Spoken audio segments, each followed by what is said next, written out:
스가랴서 12장입니다. 스가랴서 12장 1절부터 9절까지 제가 한 절 여러분들이 한 절 그렇게 교독합니다. 1절부터 9절까지 이스라엘에 관한 여호와의 경고의 말씀이라.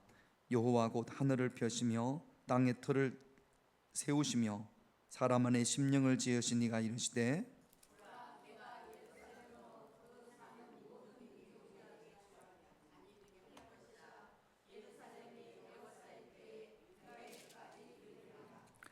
그날에 내가 예루살렘을 모든 민족에게 무거운 돌이 되게 하리니 그것을 드는 모든 자는 크게 상할 것이라.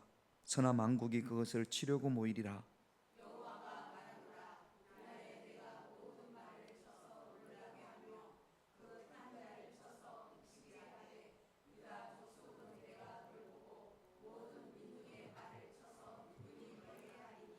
유다의 우두머리들이 마음속에 이르기를 예루살렘 주민이 그들의 하나님 만군의 여호와로 말미암아 힘을 얻었다 할지라.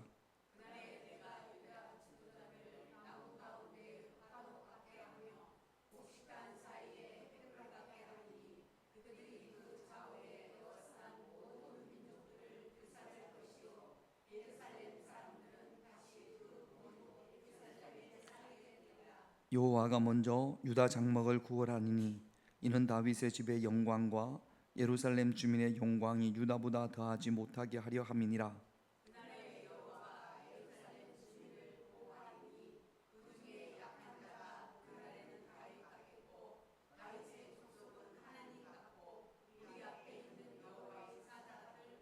같이 있습니다.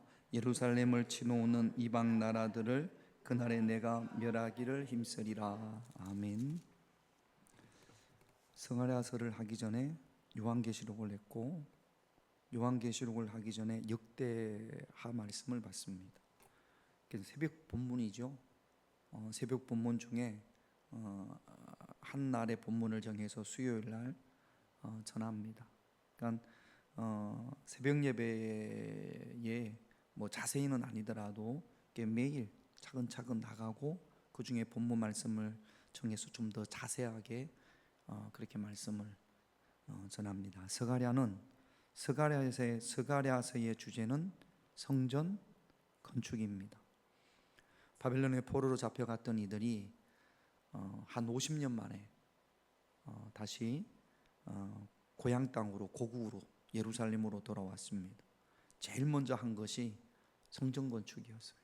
근데 여러 가지 어려운 환경에서 성전 건축이 쉽지 않았습니다. 방해도 많았고, 그래서 중단되어졌다가 한 20년 뒤에 다시 성전 건축을 시작하면서 스가랴서가 하나님으로부터 말씀을 받습니다.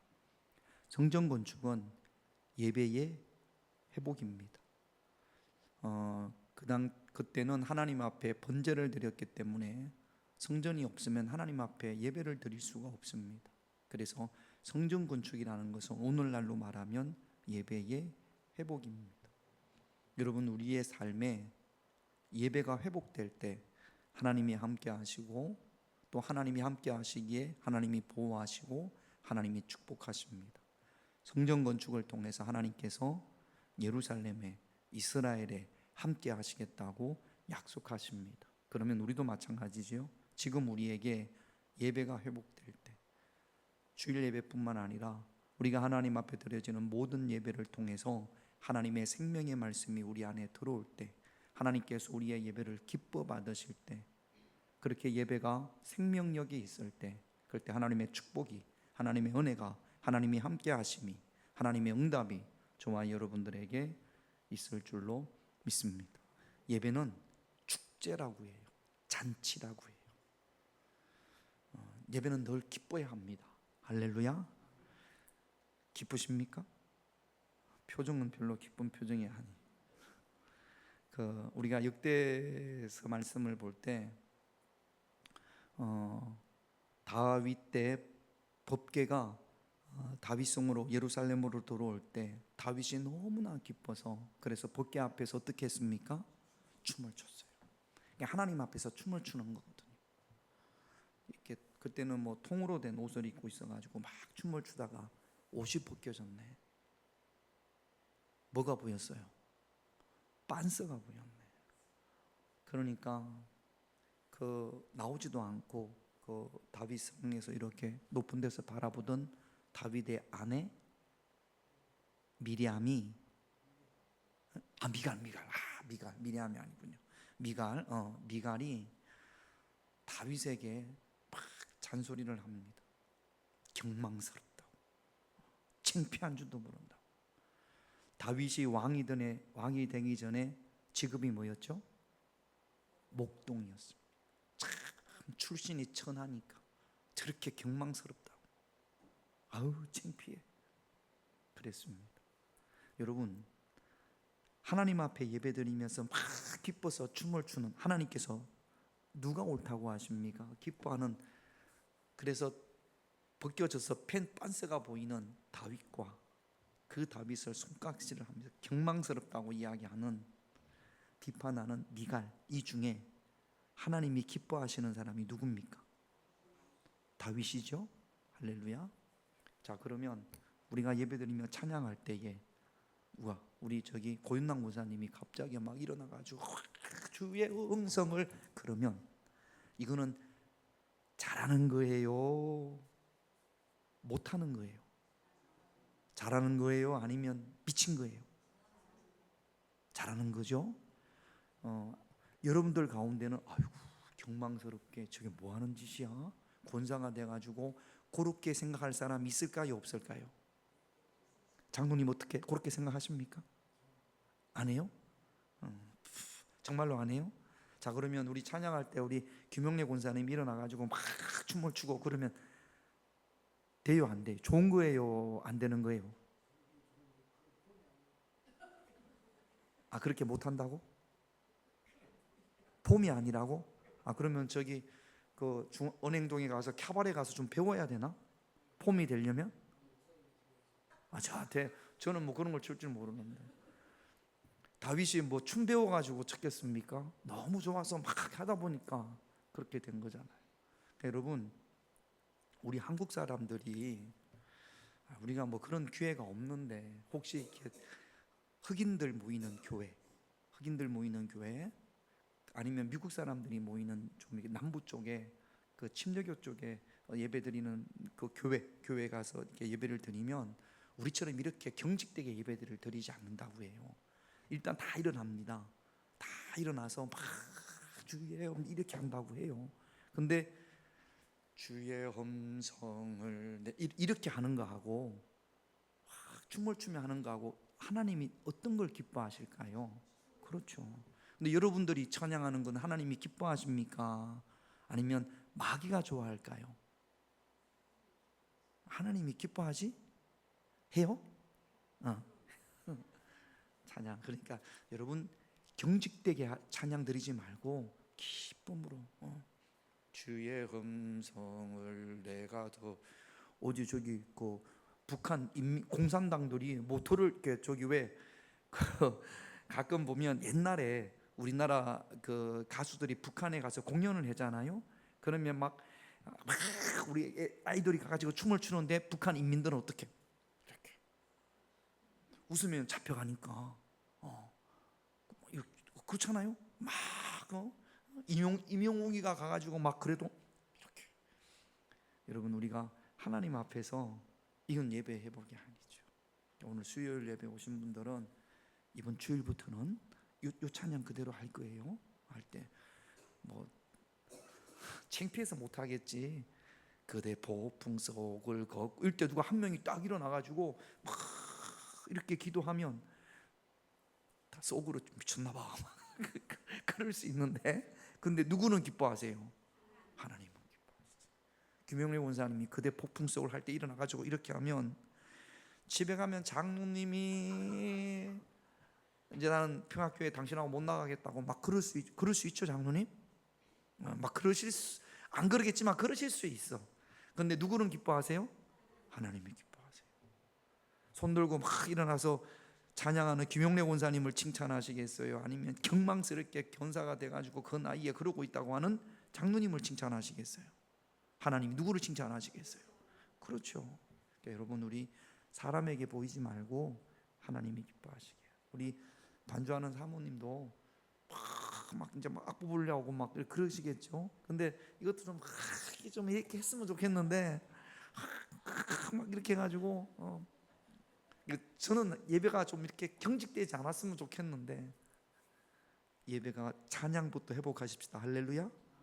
우리 주일날 찬양 인도자가 막 할 때 그렇게 우리 수요일 오신 분들 주일날 또 이런 이야기 하면 또 잔소리가 되니까 우리부터 본을 보여가지고 막 움직이고 웃고 막 주의 음성을 할 때는 박수도 치고 어깨가 아파가지고 못합니까? 아니면 바닥이라도 치든지. 젊은이들이 모이는 찬양 집회에 가면 다 서 있거든요. 우리는 우리는 서면 무릎이 아프니까 서라고 하진 않을 거예요. 그러나 고개도 좀 까닥이고 몸도 좀 움직이고 박수도 치고. 할렐루야. 장로님 아시겠어요? 장로님이 일어나셔가지고 막 그대 복붕 쏙을 걷고 있을 때 그러면 쏙으로 지금 뭐 하는 짓이야? 뭐 인내가 이렇게 하는 사람들을 하나님이 뭐라고 그러시지? 장로님은 막 아이고 하나님은 아이고 잘했다 그러신단 말이죠.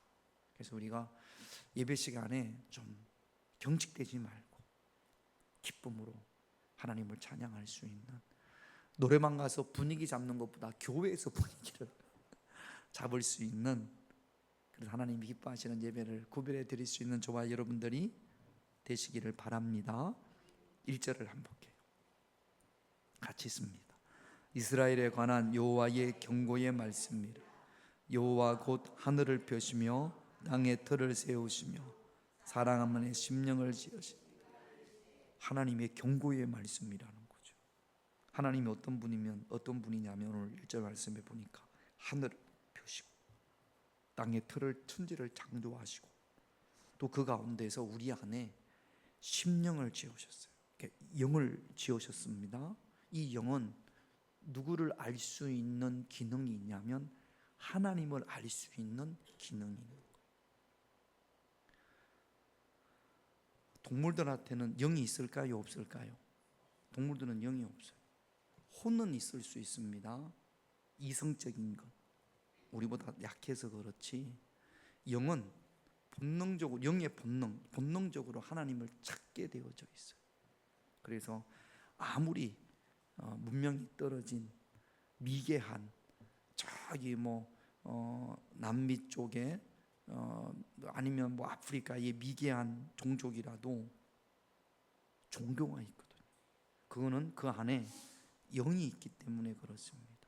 그래서 하나님께서 하나님을 알 수 있는 영을 우리에게 주셨어요. 아무리 진돗개가 똑똑하더라도, 진돗개보다 더 똑똑한 강아지가 아니 동물이 돌고래가 아무리 똑똑하더라도, 혹시 여러분 기도하는 강아지 보신 적 있습니까? 하나님 앞에 기도하고 막 빌고 동물들은 그렇게 못해요. 뭐가 없으니까? 영이 없으니까. 인간은 영이 있기 때문에 이 영은 본능입니다. 하나님을 찾아가는 게 영의 본능으로 하나님을 찾는데 잘못 찾은 것이 우상이 되는 거죠. 하나님께서는 우리 안에 영을 주셨고 우리는 그 영을 쫓아 하나님을 찾고 하나님 앞에 예배합니다. 그게 하나님께서 경고의 말씀을, 이 경고라는 이야기가 무거운 말씀이에요. 가볍게 들어서는 안 되는 거죠. 저는 군생활을 전방에서 했는데 민간인들이 함부로 들어올 수 없는 GOP라고 해요. 민통선 안에 했는데 가끔 군사도로, 그러니까 흙길이죠. 신장로 길을 가다 보면 또는 산에 올라가다 보면 경고 이렇게 써 있는 데가 있습니다. 그리고 그 옆에는 지뢰 이렇게 써 있어요. 그러면 경고 지뢰라고 써 있는 그리고 팻말 이렇게 줄을 쭉 철책선 같은 걸 이렇게 해놨어요. 거기에 들어가면 됩니까? 안 됩니까? 들어오지 말라고 한 거거든요. 근데 그거를 좀 가볍게 보고 들어가면 사람들이 이제 민간인들도 가끔 들어가요. 농사지으러 오신 분들이. 사람들이 안 다니는 곳이기 때문에 뭐가 많겠어요? 지뢰가 있지. 지뢰가 있는데 지뢰만 많은 게 아니라 뭐도 많겠네. 왜 군인들이 그 안으로 들어갈까요? 더덕이 많어. 더덕이라든지 뭐 또 저도 군대 가서 알았는데 삼지구엽초라든지 뭐 그런 것들이 민간인들이 없으니까 그러니까 그게 많습니다. 그러니까 경고 지뢰라고 이렇게 문구를 낙선 문구를 가볍게 여기고 들어갔다가 가끔 지뢰가 폭발해가지고 그렇게 다치는 경우들이 있습니다. 그러니까 경고라는 말을 가볍게 들어서는 안 되는 거죠. 요즘 뭐 정치인들이 엄중한 사태라고 엄중한 상황이라고 하는데 이 하나님의 말씀, 경고의 말씀을 우리가 엄중하게 잘 듣고 잘 따라야 하는 겁니다. 하나님께서 어떻게 경고의 말씀을 주시냐면 2절을 볼게요. 같이 있습니다. 보라, 내가 예루살렘으로 그 사면 모든 민족에게 취하게 하는 잔이 되게 할 것이라. 예루살렘이 애워쌀 때에 유다에까지 이르리라. 여러분, 좀 이렇게 가소로운 존재들이 있잖아요. 하룻강아지 같은 뭐라고 하는데 참 가소로워. 뭐 그런 존재. 아마 유대인들은 그런 존재를 아이고 한 잔 술잔 같은 놈들, 뭐 가소로운 하룻강아지 뭐라고? 하룻강아지 범무서운 줄 모른다. 뭐 별거 아니에요. 이런 사람들을 지칭할 때 아이고 술잔 같은 것들이. 여러분, 술잔은 이게 무섭습니까? 술잔이 있으면 뭐 요만한 종재기 같은 술잔이 있다고 합시다. 소주잔. 요거 무섭습니까? 안 무섭습니까? 뭐 요거 뭐 이렇게 뭐 와인이 들어 우리 저기 성찬식 할 때 고 이렇게 포도주가 들어 있잖아요. 작은 잔에. 그거 여러분들 앞에 오면 두렵습니까? 안 두렵습니까? 뭐 아무리 술을 못 드시는 분들이라도 그 정도 뭐 기가 가짠치 그냥 홀짝 마시면 되니까. 그런데 오늘 2절 말씀에 보면 예루살렘이 애워싸일 때, 예루살렘만 애워싸이는 것이 아니라 유다가 다 다른 민족으로부터, 모든 민족으로부터 애워싸이고 공격을 받을 때 그들이 예루살렘을 한낱 가소로운 술잔 같다고 생각을 했던 모양입니다. 근데 오늘 본문에 보면 취하는 잔이라고 그랬거든요. 여러분, 조그마한 잔에 한 잔 먹는다고 취하겠습니까? 안 취하겠습니까? 물론 뭐 취할 수 있는 사람도 있지만 그거 취해가지고 쓰러지고 이런 사람들은 없단 말이죠. 그런데 오늘 말씀에 모든 민족, 예루살렘으로 하여금 그 사면 모든 민족에게, 그 민족들이 예루살렘을 공격한단 말이죠. 유다까지 공격한단 말이죠. 그 민족들에게 예루살렘은 취하게 하는 잔이다, 그렇게 되어져 있습니다. 이게 좀 번역이 좀 약해요. 현대어 성경에 보면 독이 가득한 술대접 이렇게 합니다. 자, 이건 뭐 요 한 잔 별거 아니에요. 가소롭잖아요. 요 물 드는 거. 근데 여기에 제초제가 들었어. 그러면 먹을 수 있습니까? 없습니까? 아니 이거 말고 우리 그 성찬식 잔 거기에 제초제가 부어 있네. 자, 그러면 이거 먹으라고 그러면 먹을 수 있습니까? 없습니까? 그거 먹을 사람 두렵죠. 그거 먹으면 글쎄 뭐 제초제고 성찬잔에 제초제 한 가득 진에 꼴딱 마시면 아무 일이 없을지 어떨지 모르겠습니다만 혹시 궁금하면 한번 해보시든지. 아니 두렵습니다. 하나님께서 그렇게 이스라엘을 만드시겠다라는 거예요. 그러면 주변 민족들이 가벼운 술잔이라고 생각을 했다가 예루살렘을 공격했다가 예루살렘이 독이 가득한 대접이라고 했으니까 그거 마시면 어떻게 됩니까? 예루살렘이 무너지는 것이 아니라 그 주변 민족이 큰 어려움을 당하게 되는 거죠. 또 3절 같이 있습니다.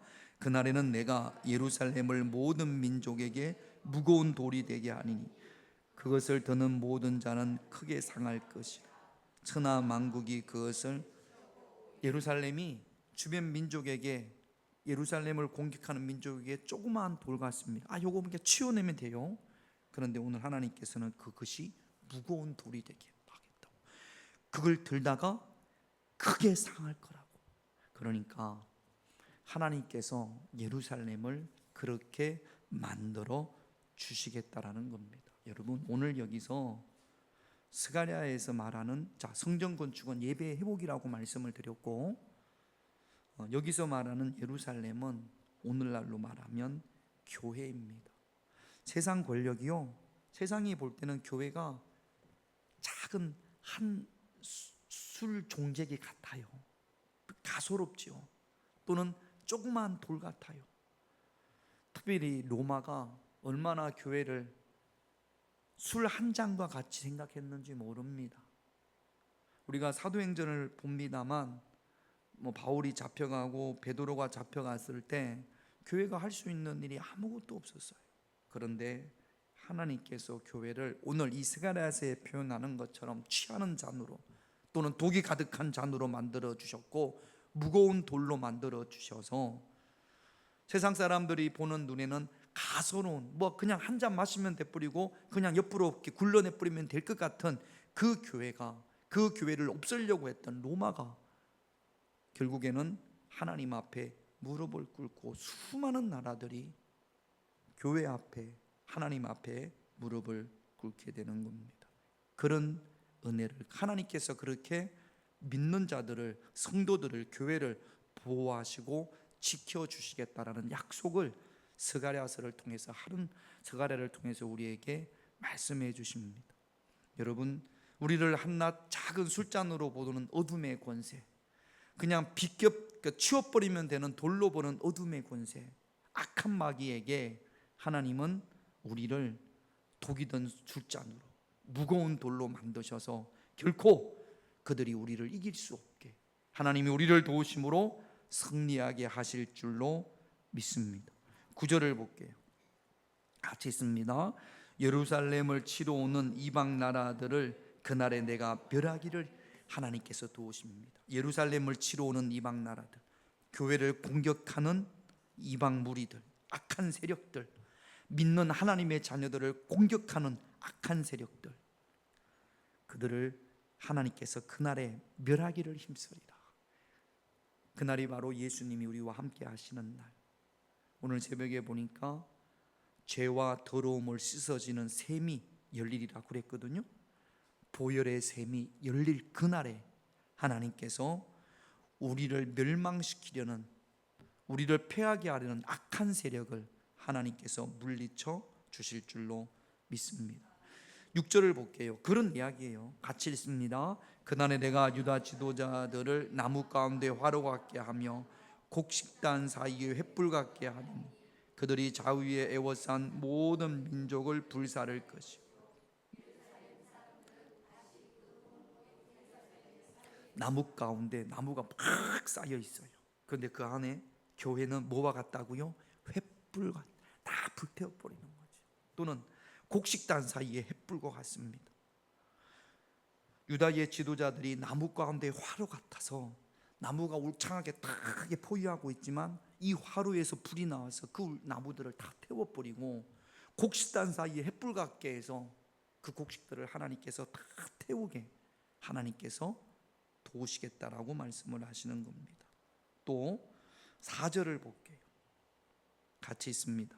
여호와가 말하노라 그날에 내가 모든 말을 쳐서 놀라게 하며 그 탄자를 쳐서 미치게 하되 유다 족속은 내가 돌보고 모든 민족의 말을 쳐서 예루살렘을 포위했는데 그 말들을 놀라게 해서 다 흩어지게 만들겠다는 겁니다. 이게 크게 상징, 이걸 통틀어서 표현하는 것이 뭐냐 하면 취하는 잔, 무거운 돌이 되게 하시겠다라는 겁니다. 하나님께서 성전이 건축되어졌을 때, 예배가 회복되어졌을 때, 그 회복된 예배를 통하여 하나님께서 하나님의 자녀들을, 하나님의 백성들을 이렇게 도우시겠다라는 거죠. 그러니까 우리가 그 당시 스가랴가 살아있을 때는 어떻게든지 간에 어떤 방해가 있어도 성전을 건축해야 되는 것처럼 우리는 온 마음을 다해서 먼저 예배가 회복되어져야 될 줄로 믿습니다.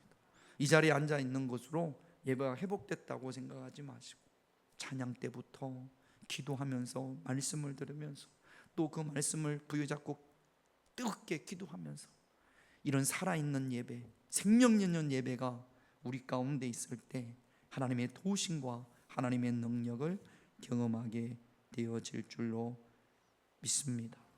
갈라디아서 4장 25절 26절을 볼게요. 같이 있습니다. 이 하갈은 아라비아에 있는 신의 산으로서 지금 있는 예루살렘과 같은 곳이, 그가 그 자녀들과 더불어 종로로 타고 오직 위에 있는 예루살렘은 자유자니 곧, 이게 어려운 말 같은데 쉽게 그냥 간단하게 하면 교회가 어머니라는 겁니다. 교회가 어머니. 그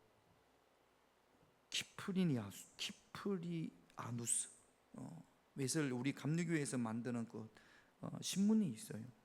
거기 목사님 한 분이 이렇게 글을 썼는데 이런 이야기가 있습니다. 카르타고의 순교자였던 그 감독이었던 키프리아누스라는 분이 뭐라고 이게 유명한 말이랍니다. 교회를 어머니로 모시지 않는 자는 하나님을 아버지로 모실 수 없다. 그렇게 이야기를 했답니다. 교회가 우리가 신앙생활을 하는 데 있어서 하나님이 우리 아버지가 되시잖아요. 교회의 역할은 어머니와 같은 역할을 한다라는 거죠. 오늘 이 갈라디아서 4장 25절에서 26절에 오직 위에 있는 예루살렘, 이렇게 보면 오직 위에 있는 예루살렘이라, 지금 있는 예루살렘은 율법을 말하는 거고 오직 위에 있는 예루살렘은 교회를 말하는 겁니다. 그래서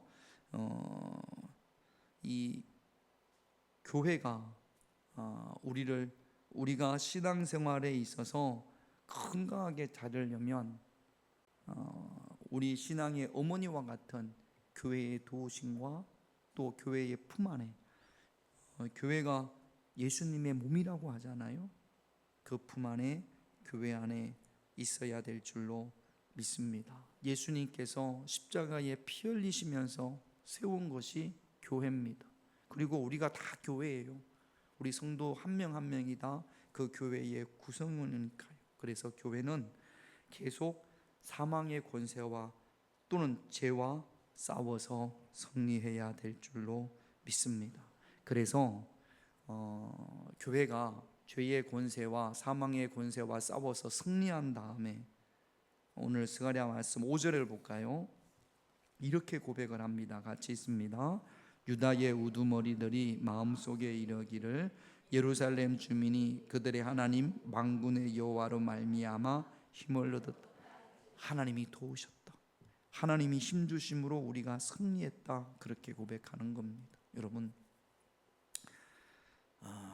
실망할 낙심될 일도 많고 어려운 일도 있고 하루에도 이런저런 힘들고 어려운 일들이 있습니다. 그럼에도 불구하고 하나님이 만군의 여호와로 말미암아 힘을 얻었다라고 고백할 수 있는 승리의 고백이 우리 입술에서 늘 흘러나올 수 있는 그런 저와 여러분들이 되셔야 합니다. 시편 18편 1절에 다윗이 이렇게 고백합니다. 같이 있습니다. 나의 힘이신 여호와여. 다윗이 막 사울에게 쫓겨다닐 때 그 힘들고 어려운 순간에도 다윗은 나의 힘이 되신 여호와여, 하나님이 다윗의 힘이었습니다. 우리가 이제 주일날 되면 사도행전 13장 후반에서 14장 초반 7절까지 볼 텐데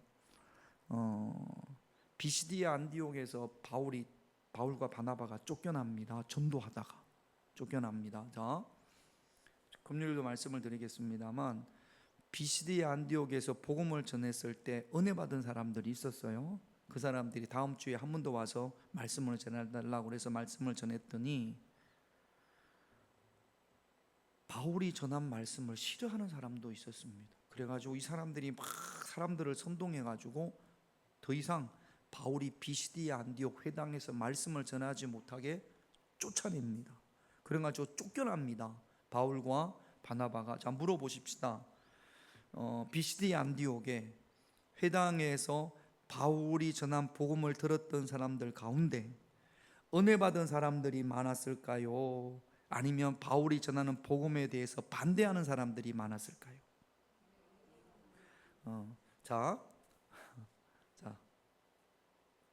제가 복음을 전했는데 제가 우리 교회에서 쫓겨났어요. 설교를 했는데 쫓겨났어요. 자, 그러면 우리 교회에서 제가 설교한 것에 은혜 받은 사람들이 많은 겁니까? 은혜를 못 받은 사람들이 많은 겁니까? 은혜 받은 사람들이 많으면, 자 여기 3명, 요분들은 은혜를 못 받았고 여기 있는 분들은 은혜를 많이 받았어요. 그럼 저분들이 막 목사님 쫓아내라 쫓아내라 그러는데 여러분들 어떻게 하시겠어요? 이렇게 하면 그렇지, 그럴 거 아니에요. 못 쫓아낼 거 아니에요. 그러면 비시디 안디옥은 은혜 받은 사람들이 많아요, 은혜를 못 받은 사람들이 많은 거예요? 못 받은 사람들이 많아요. 쫓겨났어요. 쫓겨난 거는 성공한 거예요, 실패한 거예요? 실패한 거지. 그런데 제가 주일날 말씀을 보면서 참 제 마음 가운데 은혜가 되었던 것이, 쫓겨나면서 제자들에게 바울과 바나바가 쫓겨나요. 쫓겨나면서 성령과 기쁨이 충만하더라. 아니 이 양반들은 미친 거 아니에요? 실패했어요. 쫓겨나면서. 그래서 이고니아누이라는 곳으로 가면서 룰랄라 기쁨이 충만해. 바울과 바나바라고 하지 않고 제자들이라고 합니다. 비시디아 안디옥에서 바울과 바나바가 쫓겨날 때 은혜 받은 사람들의 마음이 어떻겠어요? 슬프고 힘들 거 아닙니까? 근데 이 사람들도 기뻤나 봐. 그러니까 여러분, 우리가 살면서 전도하다가 거절도 당하고 잘 안 되고 실망도 하고 열매가 없으면 실패할 때가 많잖아요. 성공할 때보다 실패할 때가 많잖아요. 근데 그 실패한 것으로 인해서 상처받고 그것 때문에 예수 믿으세요 예자도 못하면 그건 정말로 실패한 겁니다. 바울과 바나바처럼 전도하다가 쫓겨나도 성령과 기쁨이 충만했대. 그러니까 바울과 바나바에게는 2가지가 없었습니다. 제가 볼 때 뭐가 없었느냐? 상처를 안 받아요. 2번째는 상처로 인한 두려움이 없습니다. 얼마나 건강한지 몰라요. 여러분, 상처는 우리에게 바이러스와 같습니다. 여러분, 바이러스에 코로나 걸려보셨죠? 코로나 걸리면 목도 따갑고 열도 나고 어실어실 춥고 입맛도 없고 그래요, 안 그래요? 정상적인 삶을 살 수가 없습니다. 어떤 사람이 코로나 안 걸리죠? 면역력이 강한 사람. 똑같은 곳에 있어도 면역력이 강한 사람은 코로나에 걸리지 않고 코로나가 들어와도 아프지도 않습니다. 면역력이 강하니까. 여러분, 성령이 우리의 영적 면역력을 강하게 합니다. 그래서 상처 바이러스가, 여러분 바이러스는요 얼마나 많은지 몰라요. 세상에 충만한 게 바이러스입니다. 누가 그러던데요? 우리 눈이 좋아가지고 바이러스가 보이면 살 수가 없다고, 세균이 보이면 살 수가 없답니다. 바글바글한 거예요. 아무리 여러분들이 손을 깨끗이 씻어도요 우리 주변에 바글바글합니다. 근데 그것들이 우리에게 왜 영향력을 못 미치느냐? 우리에게 뭐가 있으니까? 면역력이 있으니까. 영적인 면역력이 있을 때, 성령이 충만해서 영적인 면역력이 있을 때, 아무리 누가 상처 바이러스를 우리에게 막 뿜어내도 어때요? 그 바이러스에 감염이 돼요? 안 돼요? 안 되죠. 그러니까 바이러스가 많은 걸 탓하지 말고, 우리가 세상에 왜 저 사람은 나한테 상처를 주지? 왜 상처를 주지? 상처 주지 않는 세상은 아무 데도 없습니다. 우리 교회에서 상처받아가지고 옆 교회 가잖아요. 거기서 똑같이 상처 주는 사람이 있어요. 10명이 모이면 10명이 모이는 만큼 상처를 주고 100명이 모이면 100명이 모이는 만큼 상처를 주는 거예요. 상처를 주지 않는 데는요 하늘나라 가야 있습니다. 하늘나라 가야. 바이러스가 없는 곳, 세균이 없는 곳이 없는 것처럼 상처받지 않는 곳은 아무 데도 없어요. 상처 주는 세상 원망하지 말고 내가 뭐가 있어야 된다고요? 영적인 마음의 면역력이 있어야 된다. 성령이 충만할 때 쫓겨났는데 얼마나 상처가 크겠어요? 낙심이 되겠어요? 그런데도 기쁨이 충만하되 성령이 안에 있으니까 면역력이 있어서 상처 바이러스가 감히 들어오지를 못하는 겁니다. 여러분, 상처 잘 받는 분들 있죠? 상처라고 하면 고급 언어입니다. 잘 삐지는 사람들 있죠? 저 한번 봐봐요. 누가 잘 삐지나. 잘 삐지는 사람은 뭐가 약해서 그런 거예요? 면역력이 약해서 그런 거예요. 영적인 면역력이. 목사님 말씀에 상처받았습니다. 누구 때문에 상처받았습니다. 면역력이 약해서 그런 거예요.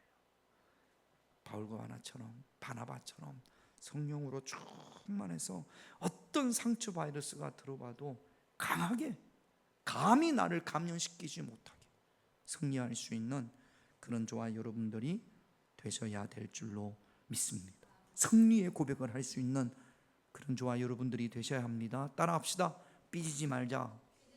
세상은 우리를 삐지게 해요.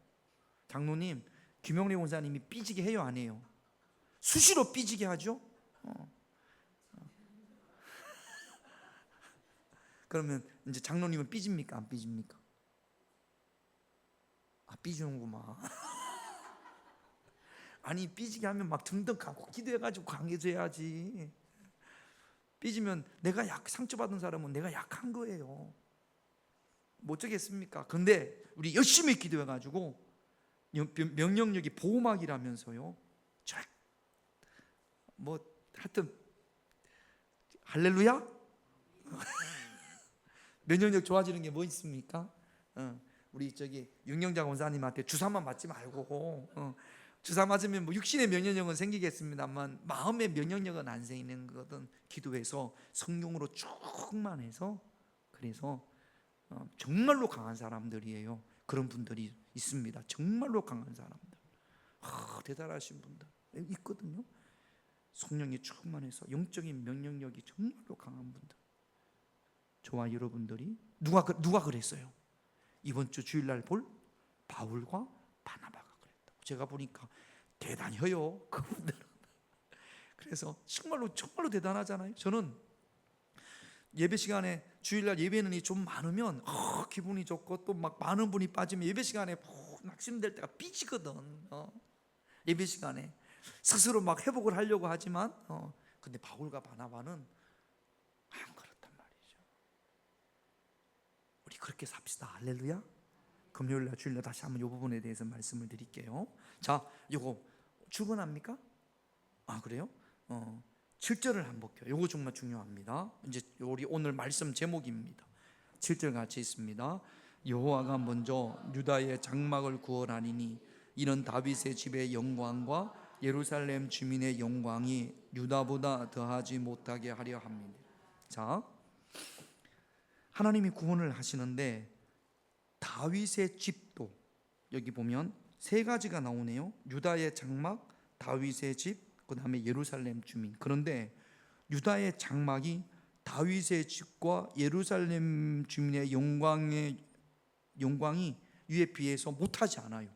유다의 장막의 영광이. 장막이 뭐예요?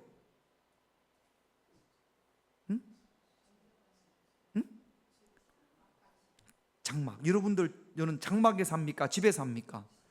그러니까 있는 그대로, 단어 그대로 장막에 삽니까? 집에 삽니까? 집에. 장막은 주로 누가 살죠?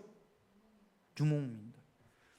그 텐트 치고 사는 사람들. 왜 몽고 사람들 보면 게르라고 그러죠? 그 텐트 가죽으로, 염소 털이나 양 가죽으로 이렇게 옮겨 다녀야 되기 때문에 쉽게 거둘 수 있고, 한 곳에 가면 금방 한 시간도 안 돼가지고 금방 이렇게 텐트를 친단 말이죠. 임시 거주하는 곳입니다.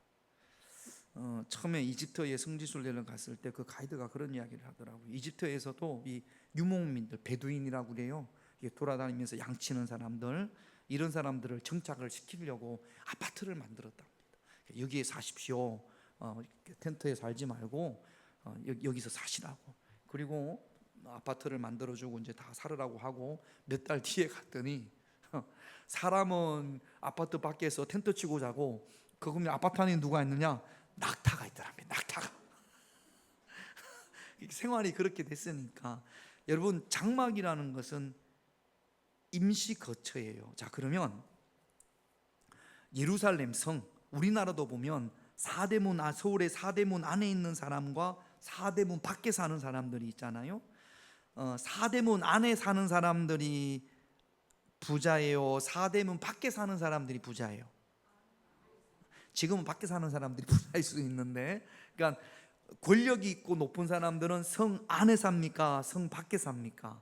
성 안에. 성 밖에는 약한 사람들, 가난한 사람들, 권력도 없는 사람들, 그리고 성 밖에 있으니까 왜 저기 쳐들어와도 보호가 잘 안 됩니다.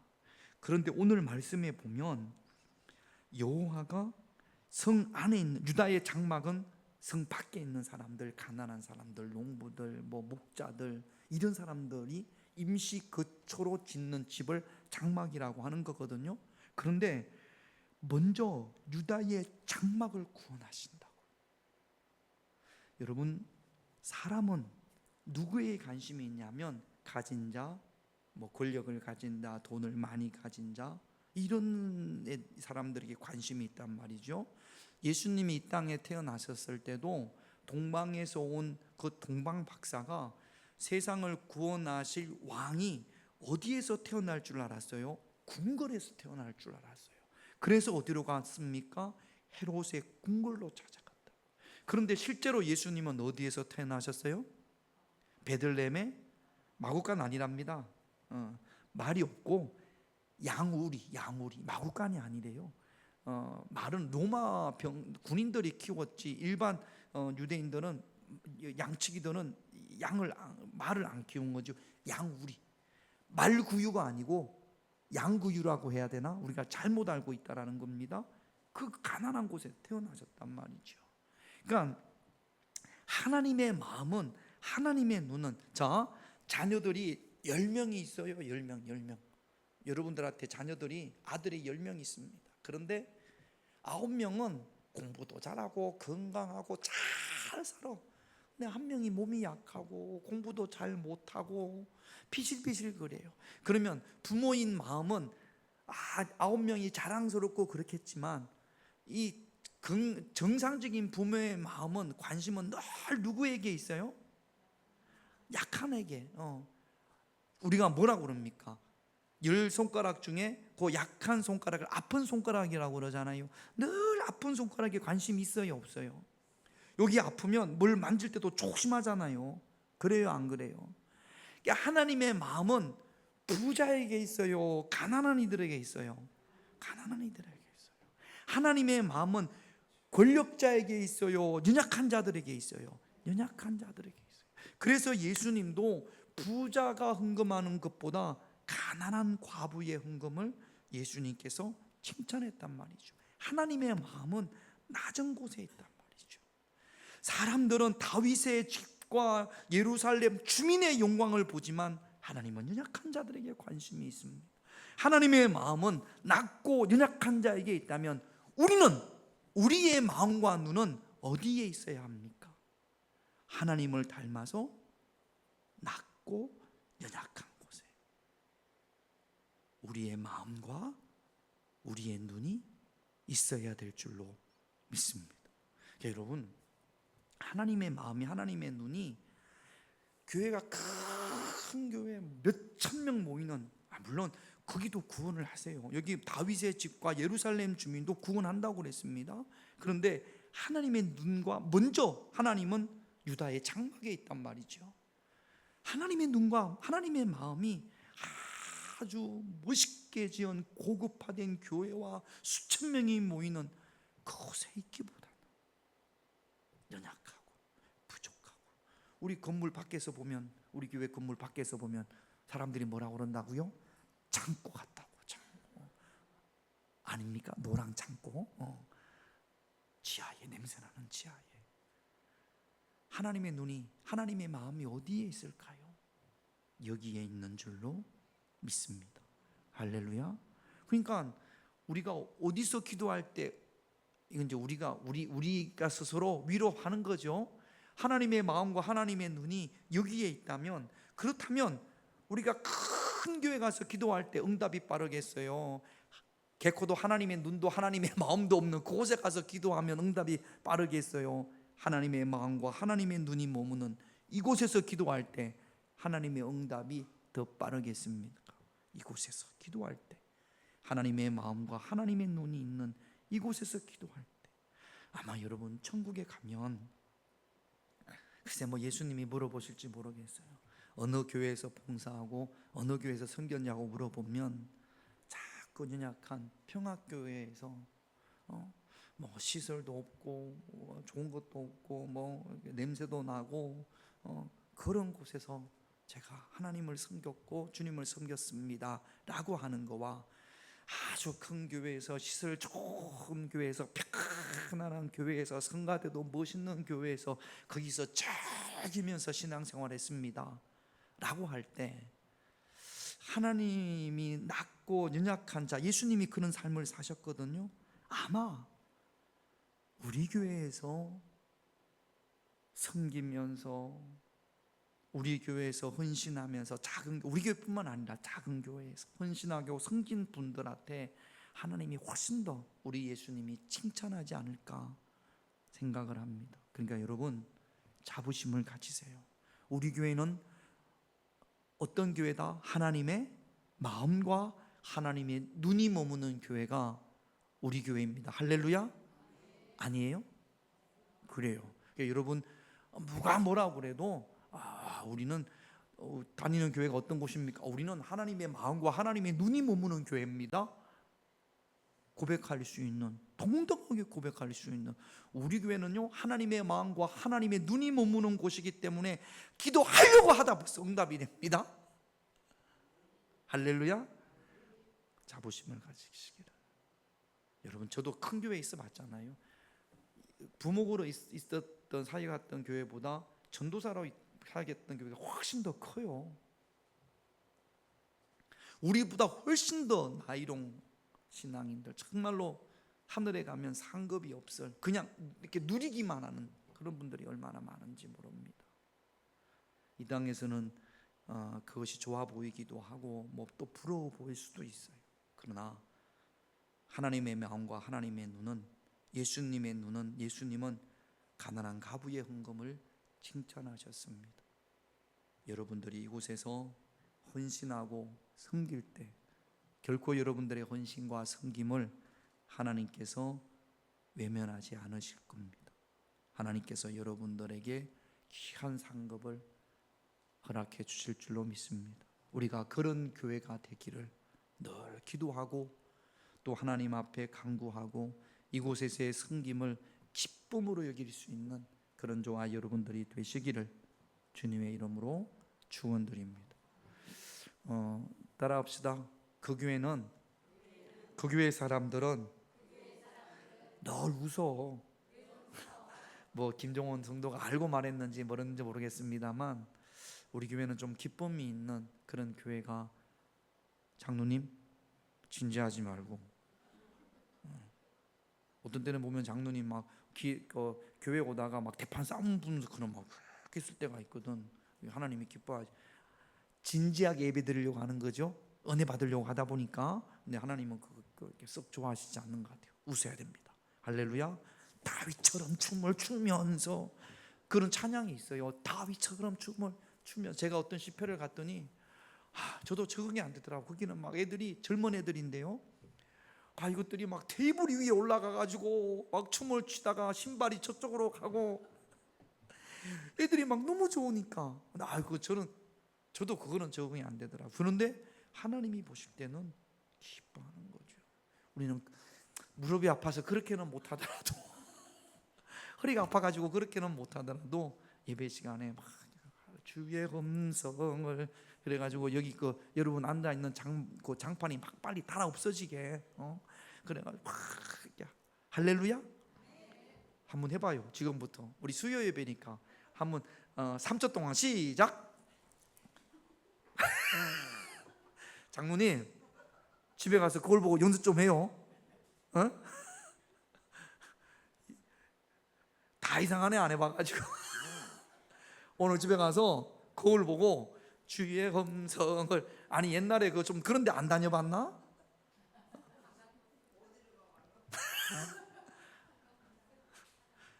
이렇게라도 해요. 이렇게라도 찬양할 때 여러분 경직되게 하지 말고, 그러면 하나님께서 못 올라가는 어깨도 올라가게 하고 안 되는 허리도 고쳐주시고 삐걱대는 무릎도 하나님께서 고쳐주실 줄로 믿습니다. 성령 임하실 때. 그래서 찬양하면서 아유 나는 어깨가 아파가지고 박수를 못 쳐요.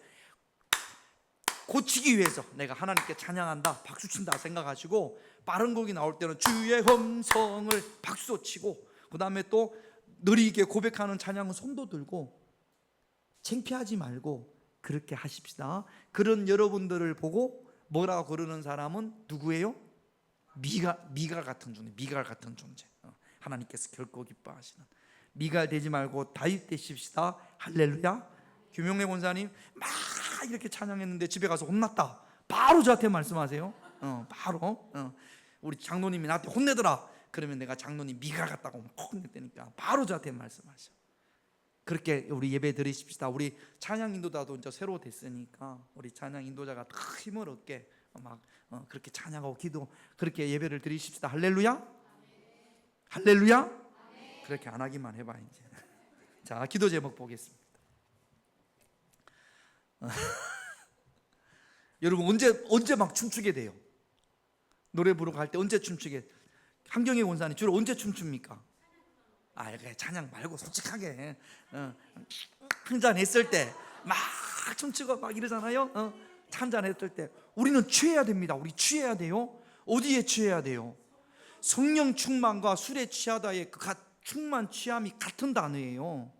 나는 도저히 안 되겠다, 한잔 하고 오셔.